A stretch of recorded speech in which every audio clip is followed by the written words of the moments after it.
Hi friends, இன்றைக்கி ஒரு long video பார்க்கலாமா? இன்றைக்கி என்னென்னு பார்த்தீங்கன்னா, எங்கள் வீட்டில் இட்லி தான். சரி, எப்போ பார்த்தாலும் உடச்சக்கடலை சட்னி வைக்கிறோம்ல, தேங்காய் உடச்சக்கடலை சட்னி வைக்கிறோம்ல. இப்போ நம்ம டிஃப்ரெண்ட்டாக அந்த புதினா சட்னி பார்ப்போம்மா, புதினா போட்டு சட்னி அடிச்சுட்டாங்கம்மா அப்படின்னு. நான் செய்ய மாட்டேன் பெரும்பாலும். சரி, இன்றைக்கி பாப்பா இன்றைக்கி 12th எக்ஸாம், கெமிஸ்ட்ரி எக்ஸாம் எழுத போயிருக்காங்க. 12th இப்போ எழுதிட்டுருப்பாங்க. அந்த டைம் நான் இந்த வீடியோ அப்லோட் பண்ணும்போது எழுதிட்டுருப்பாங்க.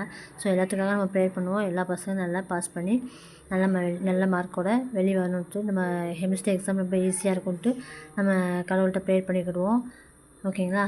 இப்போ ஒரு கடாயில் புதினா சட்னி வச்சேன், அதை உங்களோட ஷேர் பண்ணிக்கிறேன். ஓகேங்களா? நான் இப்படி தான் பண்ணுவேங்க. ஒரு கடாயில் எண்ணெய் ஊற்றிட்டு அதில் 1 டேபிள் ஸ்பூன் உளுந்தப்பருப்பு எவ்வளோ போட்டால் கொஞ்சம் நல்லாயிருக்கும். ஆனால் அதிகமாக எடுத்துக்கூடாது இல்லையா?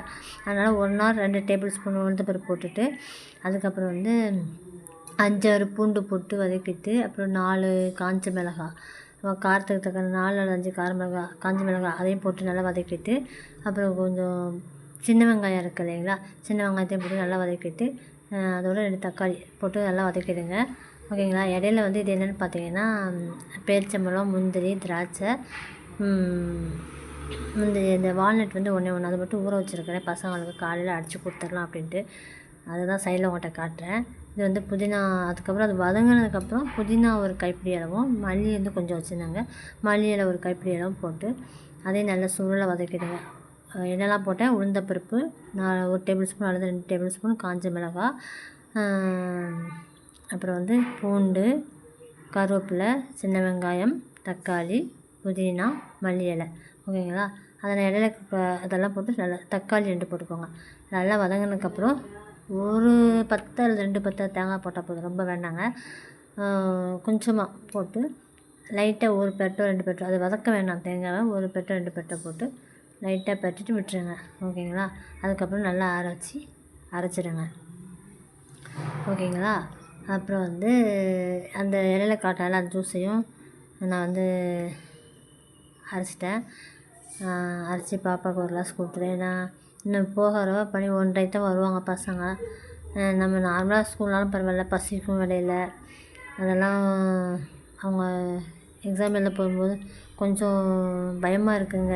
ஏன்னா வெயில் டைம் இல்லையா? அதனால் எதனா ஒன்று பண்ணி அடித்து கொடுத்துறது. வீட்டில் இருக்கும்போது பெரும்பாலும் கொடுக்க மாட்டேன். இப்படி ஸ்கூலுக்கு போகும்போது எதனா ஒரு அடித்து ஒரு சத்து மாவு, இல்லைன்னா இந்த பேரிச்சம்பழம், முந்திரி இதெல்லாம் ஊற வச்சுருக்கீங்களா, வால்நட்ஸ், அதெல்லாம் அடித்து கொடுத்துருவேங்க. பாலில் அடித்து கொடுத்துருவேன்.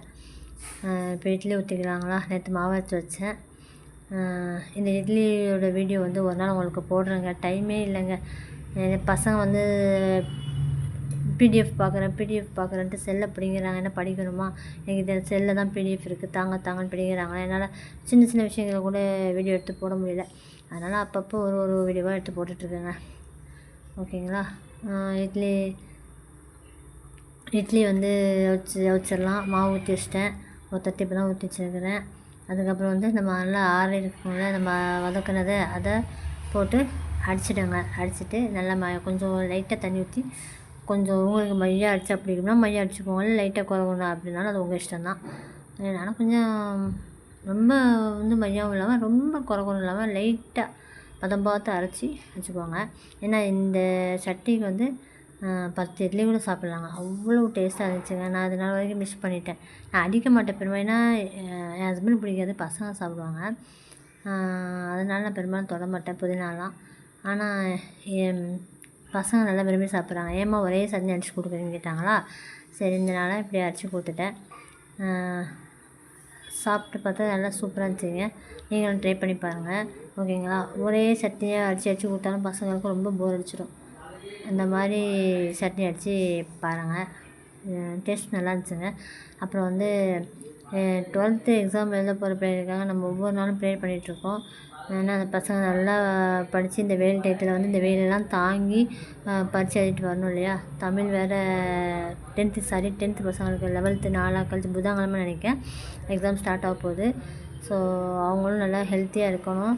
ஹெல்த்தியாக இருந்து நல்ல உடம்பெல்லாம் குளிர்ச்சி வச்சுக்கோங்க. ஏன்னா வெயிலில் தான் நம்மளால் தாங்க முடியாத அளவுக்கு நோய்கள்லாம் வரும். ஸோ கூழ் அதிகமாக குடிங்க, மோர் அதிகமாக எடுத்துக்கோங்க.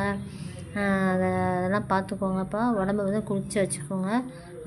அப்பப்போ இந்த ஹீட் உடம்புக்குலாம் கொஞ்சம் வெந்தயத்தெல்லாம் ஊற வச்சு நைட்டு அதை ஊற வச்சு காலையில் எப்படியே ஒரு அரை கிளாஸாவது அதில் குடிச்சிடுங்க.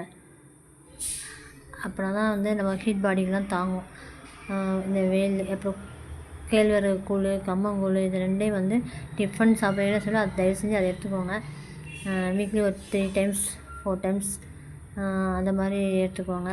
ஓகேங்களா? இட்லி அவிஞ்சிச்சுங்க, இட்லி எடுத்துட்டேன். ஸோ என்னோட இந்த வீடியோஸை வந்து இன்றைக்கி ஷேர் பண்ணியிருக்கேன்.